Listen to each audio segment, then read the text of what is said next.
La première lecture, c'est les discours de Pierre le jour de la Pentecôte. Qu'est-ce qui a attiré les gens? Pour qu'ils viennent voir les disciples de Jésus à la Pentecôte. C'est le Saint-Esprit. C'est le Saint-Esprit qui doit attirer le monde. Le monde doit venir à l'église en voyant le feu de la Pentecôte, en voyant le feu du Saint-Esprit. Les gens, c'est vrai, des gens de prime abord peuvent être attirés par la beauté de nos temples, par la beauté de notre ornement liturgique, de l'habillement des acolytes, des chantres, etc., par nos chants. Mais les gens, comme au matin de l'église, la multitude avait été attirée par le Saint-Esprit. C'est le Saint-Esprit qui doit attirer les gens vers l'église. Alors, le jour de la Pentecôte, la foule a été attirée. Attirée par le Saint-Esprit.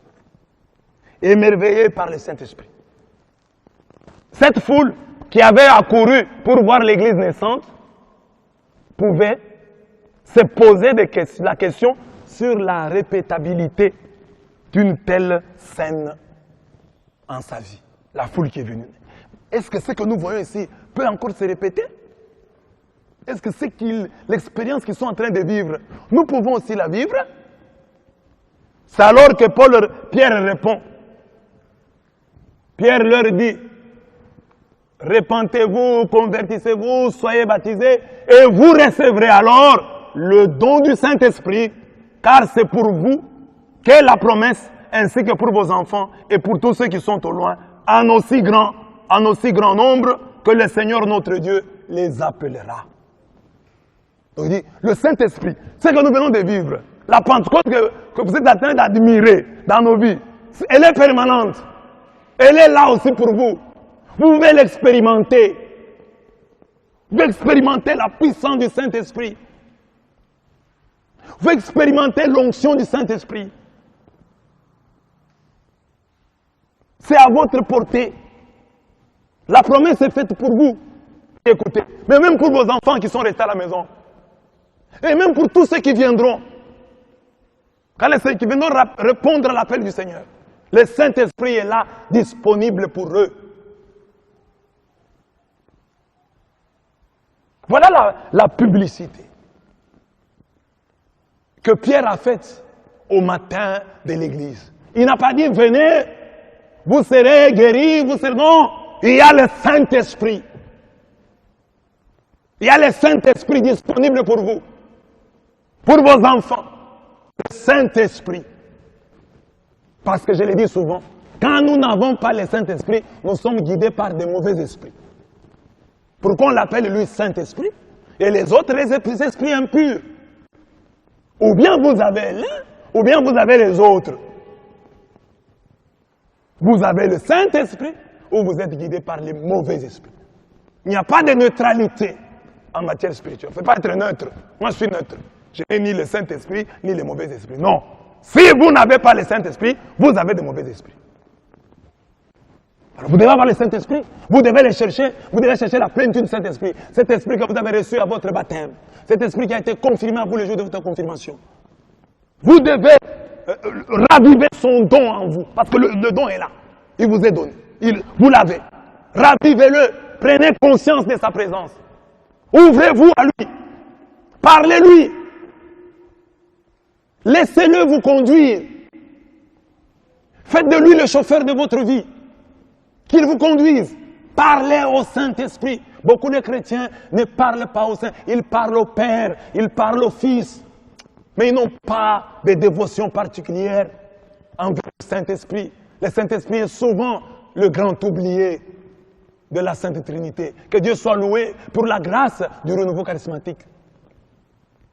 Mais malgré cette grâce, beaucoup de chrétiens gardent encore le Saint-Esprit aux oubliettes de leur vie.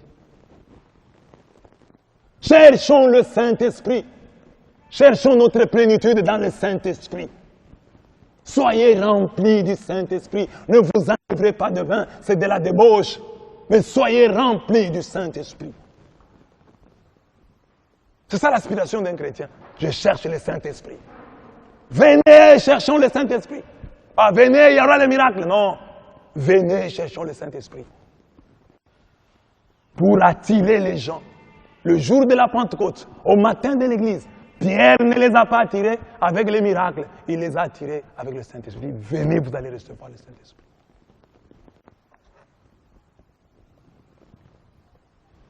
Mener une vie de berger est très difficile. Aussi, le Seigneur a-t-il décidé de nous donner un facilitateur, le Saint-Esprit. C'est sous ce prisme que nous pouvons comprendre cette parole. Si vous êtes outragés pour le nom du Christ, vous êtes heureux. Pourquoi? Parce que l'Esprit de gloire, l'Esprit de Dieu repose sur vous.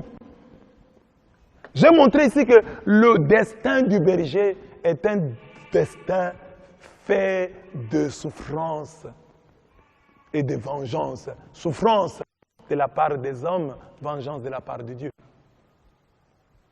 Mais pour pouvoir porter ce poids, nous avons besoin d'un facilitateur, c'est le Saint-Esprit. Comment tu vas être berger si tu n'as pas le Saint-Esprit? Si tu n'as pas les facilitateurs? Pour pouvoir surnager au-dessus de leurs injures, au-dessus de leurs outrages, au-dessus de leurs critiques, au-dessus de leurs calomnies. Il faut avoir cette force, le Saint-Esprit, pour pouvoir surnager.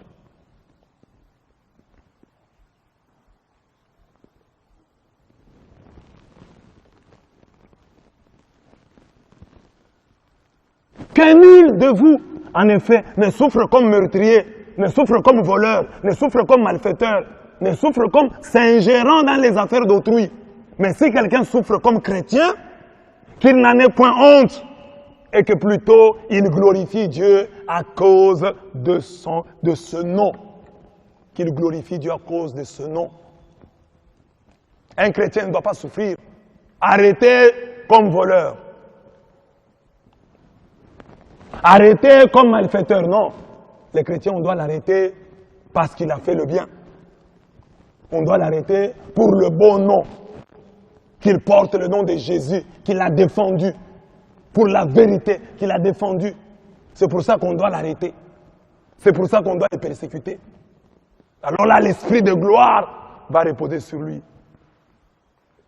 Et vous voyez pourquoi, quand dans la Rome antique, la Rome païenne, on tuait les chrétiens, ils chantaient.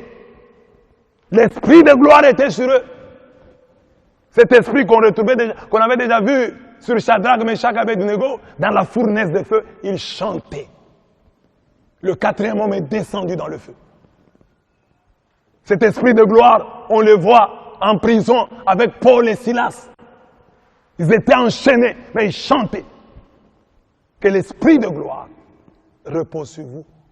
Au milieu des outrages, des injures, des calomnies, des médisances des hommes, que l'esprit de gloire vous donne de surnager, d'être au-dessus de la mêlée, d'être au-dessus de tout cela.